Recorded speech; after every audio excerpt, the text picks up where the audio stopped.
I'm going to talk about three things. I'm going to talk about the Balfour Declaration. I'm going to talk about the Treaty of Peace between Britain and the Turks, which led to the British Mandate, a phrase you all know. And then I'm going to look at how the consequences of those two things meant that Britain ruled Palestine in a certain way, but was subjected to pressures that had led to those two documents in the first place. And those pressures, I think many people don't know about. So we'll start with the Balfour Declaration. This has been described as a letter written by the Zionists and handed to the foreign minister to sign. And effectively, if you read the history of it, it was. Chaim Weizmann, a British Jew, a chemist who was a passionate political Zionist and believed that the nation of Palestine should be handed over to the Jews as soon as possible to govern. He was introduced to Lloyd George. He explained his ideas. Lloyd George said, well, why don't you write us a letter and we'll sign it. He gathered a group of Zionists, many of whom, interestingly, this was during the First World War, approached the government to be exempt from national service, because I think they said they were doing national service for the Jews, and therefore, perhaps they could be let off going on to the Western Front and being killed. So, I mean, that's a small indication of the kind of influence already that Weizmann and his colleagues had in the British government and the British civil service. Various of these people drafted the text, which effectively said, that we want Palestine to become Jewish. It had very little. It had no reference to the Arabs, who were at the time 90% of the population. This was tinkered with by the Foreign Office, where one civil servant, I think, felt that maybe not mentioning the Arabs at all was going a bit far, so they were called the non-Jewish communities in Palestine, which of course were 90% at the time. It was typed up. It was signed by Balfour and it was handed to Lord Rothschild, who of course knew already what was in it because he'd helped to write it. So that's the first thing, that's the Balfour Declaration. It's important to remember it was a letter. It wasn't an international treaty, it wasn't an act of state, it was a letter. And in it, Balfour said that the British government viewed with favour the aims of the Zionists, which I think it has as much status as if the Foreign Office wrote to the RSPCA and said, we view with favour your love of animals. I mean, it wasn't a significant document in itself, although of course it was used by the Zionists they sent it to Germany, they sent it to America. It was used to spread the word that, in their terms, it was that the British government was going to give Palestine to them, although, as I say, at the time it wasn't. The key act which turned the Balfour Declaration into something of much more significance, and particularly for the Palestinian Arabs, obviously, took place during the peace talks after the First World War. The particular peace treaty that's concerned, which is between here it is, I happen to have a copy of it with me. A Treaty of Peace with Turkey, signed at Sèvres in 1920. There were four participants, or four people who got together to discuss that, four parties. There was the Japanese and the Italians, who had no interest in Palestine. There was the French, and there was the British. And the British insisted that the text of the Balfour Declaration should be included in this treaty. Now, the French said, no, why should you? The Balfour Declaration is a dead letter. However, using the traditional British skills of cunning and threats and bribes and so on, and if you agree this, we'll agree something else, this phrase, this text was put into the treaty. The treaty, once it was eventually signed, was binding. It was a text, it contained the text of what was known as the mandate for a number of the allies in the war were given what were called mandates to bring the populations of territories which had been under the Turks to self-determination, to independence. Britain, for all the reasons we've heard from John, desperately wanted the mandate for Palestine. They got it, and they got it with this particular clause embodied in it. That was where the rot set in, because of course you can't both give the population of, you couldn't both give the population of Palestine independence and self-determination and turn Palestine into a Jewish state.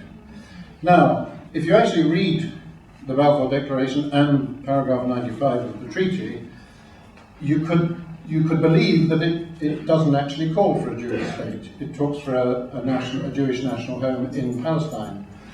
And indeed, this is what was said quite often to Palestinians when they eventually heard about the Balfour Declaration. I should say one thing, which is that it was signed 95 years ago today. It was then published a week later in the West. But the administrators of Palestine at the time, the army who had taken it over after the Turks had left, they were banned from publishing it in Palestine. I'm not sure why this is. I think probably the British government suspected there weren't any Palestinians who could read English in the English newspapers, and therefore they were not going to know about it for a while. Of course, there were a few Palestinians who could read English, including my grandfather, who was a lawyer in Tulkarm. And so the word soon got to Palestine, regardless of whatever the British government wanted to do. So you have this mandate, it has this pair of contradictory requirements, and you have Britain trying, I would say not very hard, to reconcile the two aims. Because as the 20s and the 30s moved on, and as it became clear that the Palestinian Arabs had no interest in being ruled by Jews, and even less by being expelled from their own homeland, Britain had a series of problems. There was violence, there were riots, there were massacres, and there were a series of inquiries set up. And one of these, I'm now going to give you a couple of examples of something that went on all the way through this period, but I'm going to give you some specific quotes just to make the point. One of these was a white paper known as the Passfield White Paper. Lord Passfield, former Sydney Webb, produced, or his department produced a white paper, which are based on a couple of commissions that went out to Palestine, and he identified the causes of Arab violence, of Arab strong reactions, of Arab objections, as lying in the increased immigration of Jews into Palestine, Western Jews, people who'd never been there, who had no connection with the place. He identified the increased immigration and the increased purchasing of land as being factors which had been responsible for some of the turbulence in Palestine, and he recommended pulling back on some of those and regulating them more tightly and so on. Now, this did not please the Zionists at all, and Weizmann, still around at the time, spoke to Ramsay MacDonald, the Prime Minister, and he said, look, we can't have this white paper from your own government. You must dismiss it. You must announce that you don't stand by the proceedings of the white paper. Now, you might have expected MacDonald to use an impolite phrase and tell Weizmann to go somewhere else. In fact, he didn't. He wrote the letter, and effectively rejecting his own government's white paper. And Weizmann, that wasn't good enough for Weizmann. He said, look, I know you've written this letter to me, but I think you should read it to Parliament so that it then has a more official status. I mean, it was really like Lord Downton telling his butler to clean the silver better. And there is an official record of a phone call in which Weizmann, the night before an important debate on Palestine, Weizmann says to Ramsay MacDonald, they all have the ministers and the Prime Minister's phone numbers, these Zionists, they could get straight to where they wanted to be. Weizmann says in the phone call, we want it made clear that a letter to me containing the authoritative interpretation of the white paper shall be the basis of the law in Palestine. Unfortunately, Lord Passfield still imagined that nothing has happened or changed since the publication. He's causing trouble all the time. If a question is put to you in the House tomorrow, then you can put matters right. If you'll consult the Lord Advocate, he'll advise you as to the formula to be used. This is a Jewish layman talking to the Prime Minister. We have to deal with excited and anxious people, and it's undesirable there should be any misunderstanding. We are dealing with an administration in which we have no confidence, I mean the administration in Palestine, and in which I think you should not have any yourself. So what happened is, MacDonald crumbled. He read the statement out in Parliament the following day, and it was when news of it reached Palestine, it became known as the Black Letter after the White Paper. Because here was somebody, Passfield, who had seen that the mandate could not work the way the government was working it, had made suggestions for changes, and had been repudiated by his own Prime Minister. That's just one small example of how the Zionists were able to influence the British government. Interestingly, one of the big issues at the time, which the government was trying to deal with, was the fears that the Arabs had that the Jews were going to take over, or planning to, or wanting to take over Palestine as a Jewish state. So one of the people who should perhaps have known better was Herbert Samuel, who had been High Commissioner and was now back in the House of Commons. And he made a speech in a debate on Palestine in which he dealt with this issue of the Palestinian belief that the Zionists wanted to take over Palestine. He said, if there were any question that the 600,000 Arabs should be ousted from their homes in order to make room for a Jewish national home, if there were any question that they should be kept in political subordination to any other people, if there were any question that their holy places should be taken from them and transferred to other hands, then a policy would have been adopted which would have been utterly wrong. It would have been resented and resisted rightly by the Arab people. But it has never been contemplated.